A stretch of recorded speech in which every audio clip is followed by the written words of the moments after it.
If you stayed with me from chapter 1, thank you so much. I am so grateful for believing in me and staying with me from chapter 1. God, it is indeed a blessing. Thank you so much. And I pray that you're going to excel in your JAMB in Jesus' name.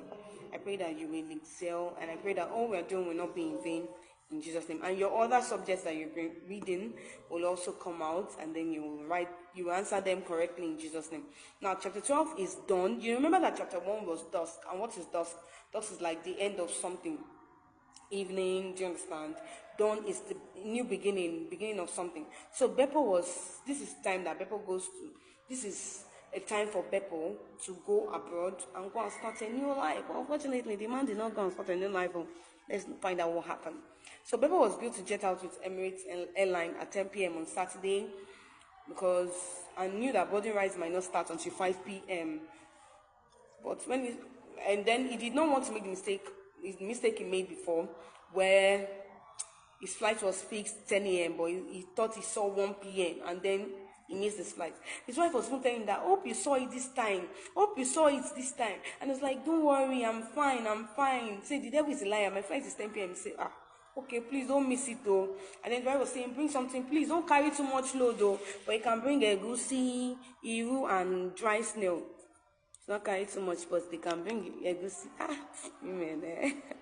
So Beppo woke up very early in the morning, ensured he left his Adeni Jones home at around 3 p.m. Sorry, not early morning, around 3 p.m. And then Beppo was missing Okada, that's motorcycles, because motorcycles had been banned because of accidents, and most riders of motorcycles, they didn't follow rules and regulations. Some of them follow the lights and all of that, and some of them, they are very reckless, making some passengers to lose their hands, their limbs like legs. So they didn't want that. Then they banned it. Then people was like, he misses that. Despite the fact that motorcycles can be very rough, they were saving grace like the Messiah during the time of traffic. So as Beppo was trying to call the Uber to take him to the airport, his landlord, Mr. Ogumale, came with his wife, that's the landlady, and then their 2 grandchildren, Didi and Kemi.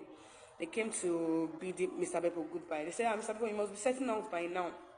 He said, yes, I'm just thinking of calling the Uber. I said, don't worry, you don't need to. We'll drive you to the airport. Oh, such a wonderful landlord. It's like, because we don't see you as you're not just a good neighbor, you're not just a tenant, you're also a family member to us. Maybe he has been living in that place for a very long time. So he said, Mr.